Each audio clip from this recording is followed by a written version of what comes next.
Dulu Pak Rizik Syihab itu bicara seolah yang paling suci, paling benar, paling keras untuk membela umat.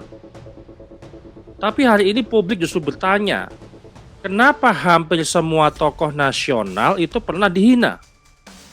Contoh seperti Soekarno dihina, Gus Dur juga dihina, Jokowi juga dihina, Kiai Ma'ruf Amin juga diserang. Bahkan yang terakhir Jenderal Dudung pun juga dijadikan musuh.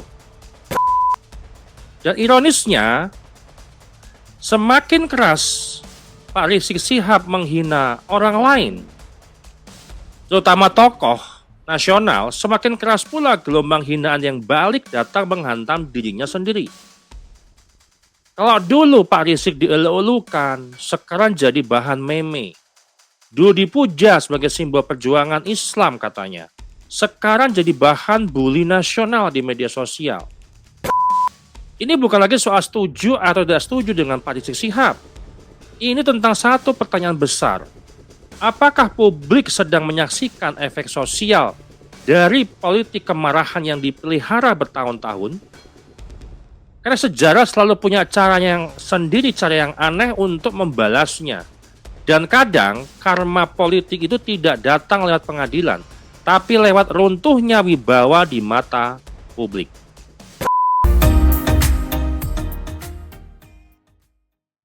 Bismillahirrahmanirrahim. Assalamualaikum warahmatullahi wabarakatuh. Sahabat Charlie dimanapun berada, tentunya kita mengingat ya mubahalah yang pernah dilakukan oleh Pak Rizik Syihab terhadap Gus Dur ya di era reformasi. Dan sekarang sepertinya kita melihat efek dari mubahalah Pak Rizik versus Gus Dur yang terbukti hari ini. Dihina dan dibully netizen. Dan Gus Dur itu meninggal, sudah wafat sudah lama. Namun namanya beliau selalu melekat di hati. Ya, tidak ada yang menghina Gus Dur selain Pak Rizik Syihab. Ini adalah sebuah keruntuhan aura kesakralan simbolik yang dimiliki oleh Pak Rizik Syihab selama ini. Dan mau nggak mau, suka nggak suka, Pak Rizik harus menjalani takdirnya sendiri. Bahkan dihina ataupun dibully, yang sekarang jangkauannya sudah sampai dengan nasional. Nah, yang pertama yang mau kita bahas adalah dulu Habib, ya, itu sebagai simbol yang sulit sekali untuk dikritik. Di era sosial media yang belum begitu canggih dan belum begitu meledak, gelar Habib itu punya posisi yang sakral. Publik takut mengkritik. Masyarakat itu sangat hierarkis. Dan sebuah legitimasi itu lahir dari simbol keturunan serta pakaian agama, di mana mereka dari klan Yaman yang mengaku-ngaku sebagai cucu Nabi. Nah, saat ini zamannya berbeda, eranya berbeda. Hari ini adalah generasi internet. Ya, data BPS itu menunjukkan bahwa dari 288 juta jiwa pemakai internet saja itu adalah 70%. Tidak lagi tunduk pada simbol, lebih percaya data, lebih percaya rekam jejak secara digital yang netizen ataupun publik itu bisa mencari di seluruh platform media sosial. Dan lebih brutal lagi dalam komunikasi publik. Nah, akibatnya semua figur sekarang ini diuji secara terbuka. Dan ketika simbol tidak sesuai realitas, ya internet akan menghukumnya tanpa ampun.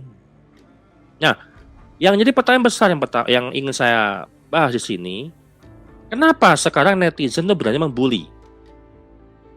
Di sini kita melihat perubahan besar dalam budaya sosial Indonesia. Kalau dulu agama itu adalah otoritas mutlak. Sekarang publik menuntut konsistensi moral. Jadi tokoh agama itu harus konsisten juga dengan moral, harus konsisten juga dengan akhlaknya, perbuatannya, perkataannya, komunikasinya, dan pemilihan diksi yang baik di dalam komunikasi publik. Jadi ketika bicara moralnya tinggi, ketika bicaranya merasa paling suci, ketika bicara suka yang menghakimi orang lain, menyerang pemerintah yang sah, memainkan politik identitas, namun hal itu terseret sebuah kontroversi, penuh kemarahan, sering menghina, emosional, atau dianggap arogan. Maka publik hari ini akan bereaksi sangat keras. Dan inilah fakta yang terjadi hari ini. Nah, bagaimana efek mubahalah Gus Dur dalam persepsi netizen? Kita akan membahas juga. Secara sosial, banyak netizen yang sekarang membangun sebuah narasi simbolik. Orang yang dulu menghina Gus Dur dengan menghina buta mata buta hati, sekarang justru kehilangan kehormatan publik. Ya, 20 tahun kemudian, ini bukan pembahasan teologis, tetapi fenomena psikologi masa digital. Ini kita berbagai macam riset juga sudah kita lakukan. Nah, karena Gus Dur hari ini diposisikan publik itu sebagai simbol toleransi. Semua orang umat Islam itu menghormati Gus Dur. Simbol kebangsaan, simbol humor intelektual, simbol humanisme Islam Nusantara. Nah, sementara Pak Rizik Syihab di mata banyak netizen sekarang justru diasosiasikan dengan kemarahan, konflik, politik identitas, mencaci maki, tekanan massa, dan tentunya adalah polarisasi. Akibatnya apa? Publik itu membentuk sebuah narasi. Ini adalah karma sosial politik. Ini yang memang takdir yang sedang dijalankan oleh Pak Rizik. Nah, yang paling berubah hari ini bukan hilangnya sebuah rasa takut. Dulu banyak orang takut mengkritik Habib. Sekarang netizen membuat meme, kadang membuat video pendek dengan AI, satir, kemudian mengedit, foto, video, memotong-motong, kemudian dikasih caption, bahkan olokan-olokan terbuka. Kenapa saya katakan begini? Karena suatu aura yang sakral itu sudah mulai retak. Bukan lagi retak, itu sudah mau hancur. Dan dalam ilmu komunikasi publik, ketika simbol ini mulai jadi bahan rumor, ini kan Pak Rizik sebagai simbol pembela umat, simbol membela rakyat, itu jadi bahan humor, bahan canda tawaan, bahan bulian. Itu artinya apa? Tanda otoritas moralnya itu sudah semakin melemah. Hanya kuat mungkin di internalnya saja. Dan ini sangat penting. Kenapa? Figur yang dulu dianggap suci, kini mulai diperlakukan sebagai objek kritik biasa, bahkan objek bulian ataupun hinaan sepanjang masa. Nah, dalam hal ini ada beberapa faktor. Ya, faktor ekonomi juga berperan. Masyarakat Indonesia hari ini, teman-teman, itu sedang sulit perekonomiannya. PHK di mana-mana meningkat. Kemudian tekanan hidup tinggi. Ya, dolar sudah tembus 17.000. Generasi muda tuh frustasi. Dan publik makin sensitif terhadap elit simbolik. Akibatnya apa? Publik mulai bertanya, apa kontribusi nyata ya selain pidato dan kemarahan?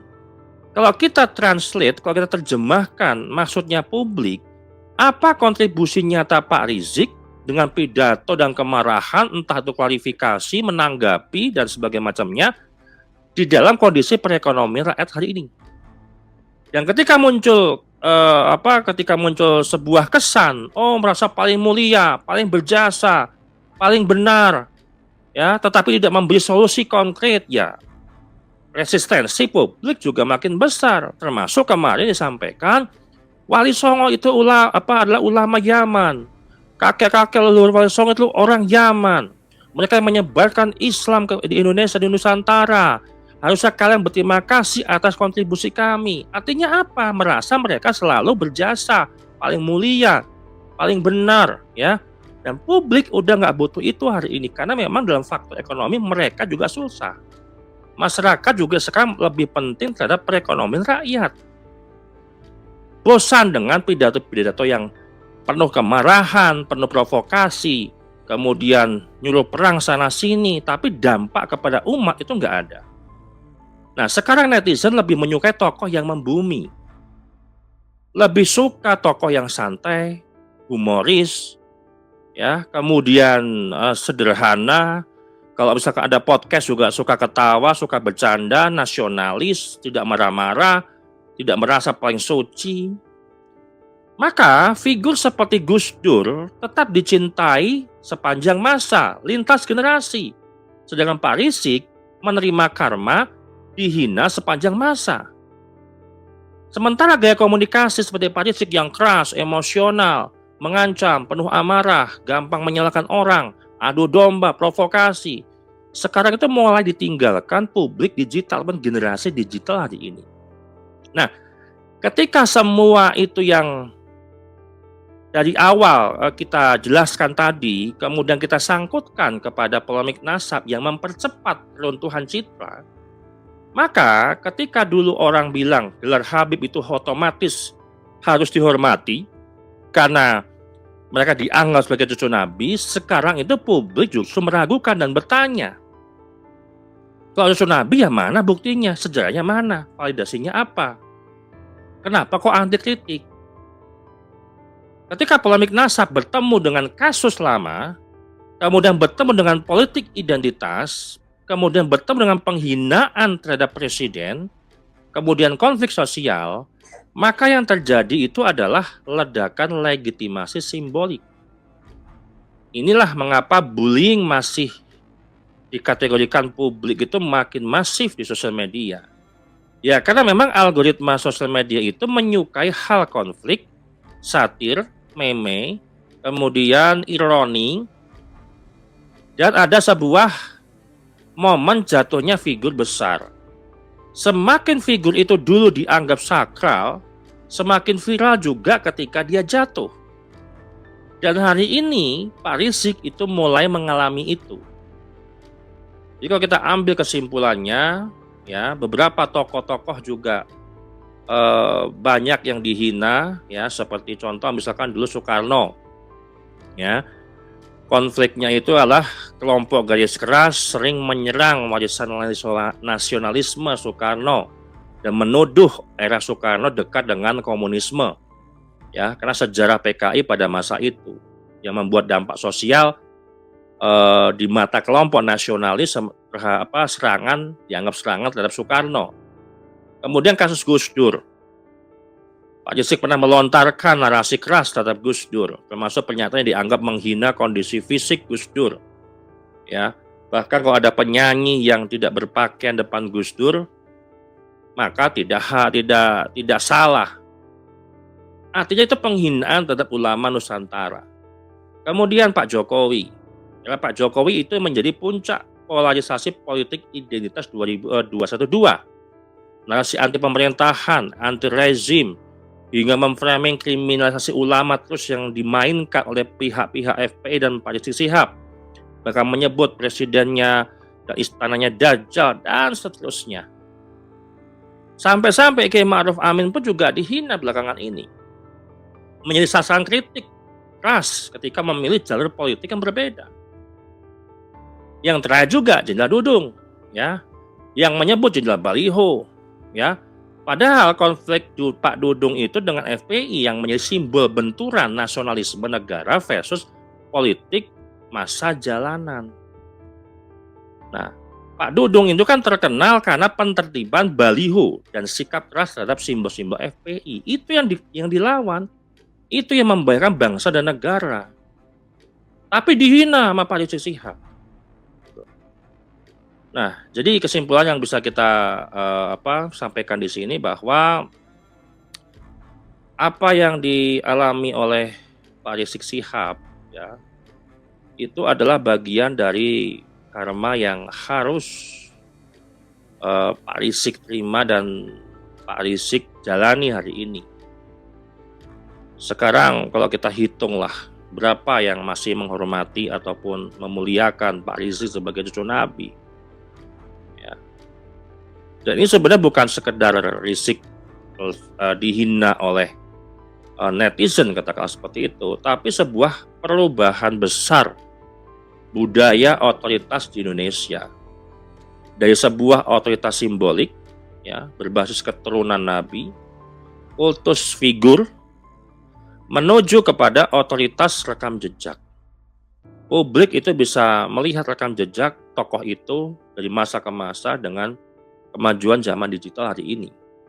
Kemudian dilihat juga konsistensi moral. Orang paling suci harus konsisten dengan moral juga, dengan akhlaknya juga. Dan bagaimana penerimaan publik digital hari ini.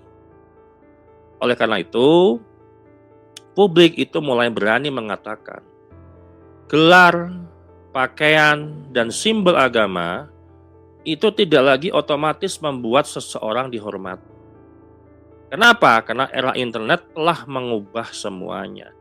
Di Pak Rizky dan kawan-kawan dan para HBP lainnya, termasuk FP juga harus berinteraksi, harus beradaptasi dengan era internet. Karena era internet itu merubah semuanya, perilaku-perilaku lama mereka dirubah semuanya dengan era internet hari ini. Demikian dari saya yang sudah saya sampaikan. Saya ucapkan wassalamualaikum warahmatullahi wabarakatuh.